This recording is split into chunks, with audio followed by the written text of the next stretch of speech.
अस्सलाम students, this is Ibrahim. Last class में हमने कंपनी को रजिस्टर्ड करवा लिया था रजिस्ट्रार के पास, सही है। हमने कुछ डॉक्यूमेंट्स उसको दिए थे और उस डॉक्यूमेंट्स को उसने एक्सेप्ट कर लिया था। आज की क्लास में हमने देखना है कि उसका इम्पैक्ट क्या है, सही है। दो चीज़ों का इम्पैक्ट प्यारे बच्चों बड़ा इंपॉर्टेंट है। एक कि आपके पास जो ये मेमोरेंडम एंड आर्टिकल है, जहां आपने रजिस्ट्रार को दिए और जहां आपने साइन करे और जहां रजिस्ट्रार ने इसको एक्सेप्ट कर लिया, इसका इफेक्ट क्या है, इसका इम्पैक्ट क्या है, ये सबसे पहली चीज हम आज देख लेते हैं। इसके ऊपर हमारे लिए है section 17, effect of memorandum and article. देखिए, मैं अपना सेक्शन रीड करता हूँ, मैं थोड़ा सा आपको एक्सप्लेन करता हूँ इसकी लॉजिक क्या है।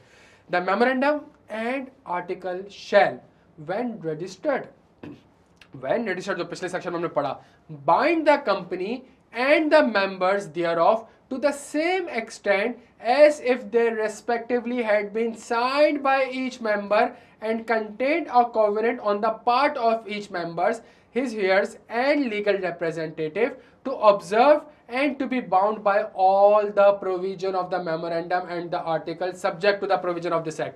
मेरी बात सुनिएगा, बड़ी इंपॉर्टेंट चीज है प्यारे बच्चों। 4 लोग गए कंपनी बनाने के लिए, सही है। 4 लोग गए कंपनी बनाने के लिए। जब कंपनी बनाने के लिए गए तो चारों लोगों ने मेमोरेंडम पे साइन किया, चारों लोगों ने आर्टिकल ऑफ एसोसिएशन पे साइन किया और जाके कंपनी में रजिस्ट्रार के पास वो मेमोरेंडम और आर्टिकल जमा करा दिया। रजिस्ट्रार ने सर्टिफिकेट ऑफ इनकॉर्पोरेशन दे दिया। प्यारे बच्चों, कल को मिस्टर ए मर जाता है तो मिस्टर ए के जो वारिस होंगे, मिस्टर ए के जो लीगल हियर्स होंगे, उनके पास शेयर्स ट्रांसफर हो जाएंगे। कल को मिसेस ए ये नहीं कह सकती कि मैंने तो आर्टिकल पे साइन नहीं किया था, मैं इस आर्टिकल को नहीं मानती, मैं इस आइन को नहीं मानती, ये कब मिसेस ए नहीं कह सकती। सर, 4 लोगों से कंपनी स्टार्ट की थी, कंपनी पब्लिक कंपनी है, लिस्ट हो चुकी है, बेतहाशा पब्लिक से पैसा आ चुका है, लाखों की तादाद में यहाँ पे कंपनी के पास जो है वो मेंबर्स हैं, लाखों की तादाद में कंपनी के पास मेंबर्स हैं। प्यारे बच्चों, इन लाखों बंदे कल को ये नहीं कह सकते कि हमने तो आर्टिकल में साइन थोड़ी करा था, आर्टिकल में तो 4 लोगों ने साइन किया तो ये हम पे बाउंड थोड़ी होगा। नहीं नहीं सर, ऐसा बिल्कुल नहीं है। Effect of memorandum and article ऐसा है कि जिन लोगों ने साइन किया था और कल को जो मेंबर बनेंगे वो उनके ऊपर भी बाइंडिंग होगा, ऐसे ही जैसे कि उन्होंने साइन किया है। ये एज्यूम करें कि उन्होंने साइन किया है। प्यारे बच्चों, क्या यहां तक बात समझ आती है? ये हमारे पास सेक्शन है, section 17, effect of memorandum and article. और यही तो वो खूबसूरत चीज है कि मेंबर्स के मरने से या जहां 4 लोगों ने कंपनी बनाई, अब वो 4 लोग अलग हैं, कंपनी अलग है। Company is a separate legal personality. Sir, memorandum article तो समझ आता है कि एक ऐसा कॉन्ट्रैक्ट है कि जिसको मैंने साइन नहीं किया लेकिन फिर भी मुझ पे बाउंड है। प्यारे बच्चों, कितनी खूबसूरत चीज़ है कि कंपनी बनाते हुए मैंने साइन नहीं किया था आर्टिकल, मैं तो बाद में मेंबर बना था, लेकिन मेरे ऊपर भी ये बाउंड होगा। ये खूबसूरती है मेमोरेंडम एंड आर्टिकल की प्यारे बच्चों, सही है, बिकॉज एक कॉन्ट्रैक्ट है। अच्छा, सबसे इंपॉर्टेंट चीज़ प्यारे बच्चों, ये रजिस्ट्रेशन का इफेक्ट क्या होगा। सेक्शन 18 हमारे पास, रजिस्ट्रेशन का इफेक्ट क्या होगा, इसका मैं आपको सेक्शन पढ़ता हूँ, फिर कुछ लॉजिक एक्सप्लेन करता हूँ। The registration of the company has the following effect. The registration of the company has the following effect. As from the date of incorporation. जहां आपकी कंपनी इनकॉर्पोरेट हो गई, तो कंपनी इनकॉर्पोरेट होने की वजह से क्या इफेक्ट होगा, इस रजिस्ट्रेशन का क्या इंपैक्ट होगा। The subscriber to the memorandum, सुनिए कितना खूबसूरत वर्ड है सब्सक्राइबर, वही वाले बात जिन्होंने साइन किया था मेमोरेंडम आर्टिकल में। The subscriber to the memorandum together with such other person as may from time to time become a member of the company, together with जो बाद में मेंबर्स बने होंगे, are a body corporate by the name stated in the certificate of incorporation.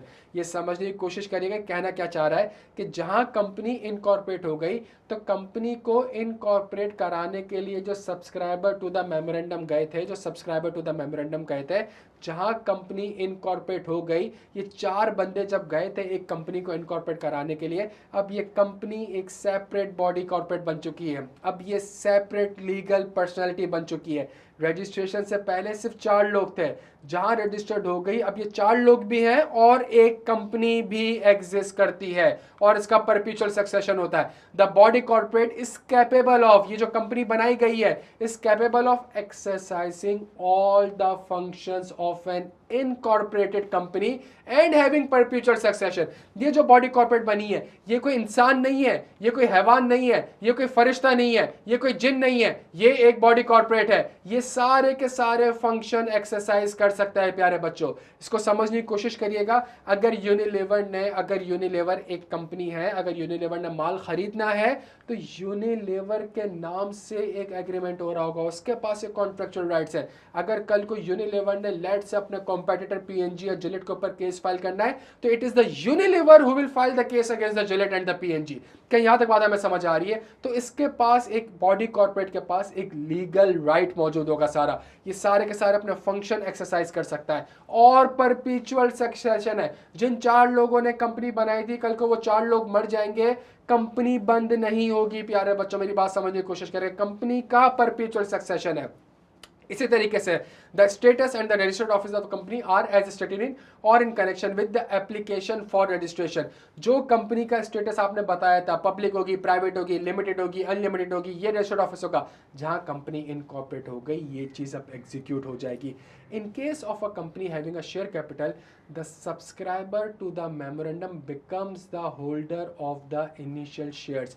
जब company बन गई तो अब ये कंपनी इन लोगों को शेयर्स देगी, सब्सक्राइबर टू द मेमोरेंडम को जिनका नाम लिखा गया था, और subscriber to the memorandum company को पैसा देंगे। मतलब मैंने ही कंपनी बनाई है और मैं ही अपने आप को शेयर्स इशू कर रहा हूं और मैं ही अपने आप को पैसे दे रहा हूं। नहीं, मैं अपने आप को नहीं दे रहा, मैं कंपनी एक सेपरेट लीगल पर्सन, एक सेपरेट लीगल एंटिटी है।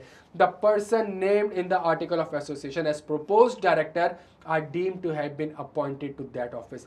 जब कंपनी बनाने जा रहे होते तो डायरेक्टर का कॉन्सेप्ट बड़ा इंपॉर्टेंट, जो कि आगे जाकर बड़ा डिटेल में हमने देखना है। लेकिन वंस मैंने कहा, ऋषभ पूछेगा भाई कंपनी को चलाएगा कौन? 10 लोग हैं, 10 के 10 थोड़ी चला सकते हैं यार, कोई डायरेक्टर्स का नाम बताओ। तो हमने कहा भाई मिस्टर ए और मिस्टर बी जो है ना ये डायरेक्टर है। जहां कंपनी इनकॉर्पोरेट हो गई that person is now become the director of the company. प्यारे बच्चों को यहां तक बात समझ आती है? ये इफेक्ट है रजिस्ट्रेशन का। Once the registrar issued you the certificate of incorporation, ये वो चीजें हैं जो कि फौरी तौर पे इंप्लीमेंट होना स्टार्ट हो जाएंगी। तो लास्ट क्लास में जब कंपनी रजिस्टर्ड हो गई, लास्ट क्लास में जब मेमोरेंडम और आर्टिकल रजिस्टर्ड हो गए, तो उसका इम्पैक्ट क्या है, उसका इफेक्ट क्या है, उससे रिलेटेड कुछ सेक्शंस थे, उसको हमने लिंक करके प्यारे बच्चों पढ़ लिया। अपना बेहद ख्याल रखिएगा। Thank you so much.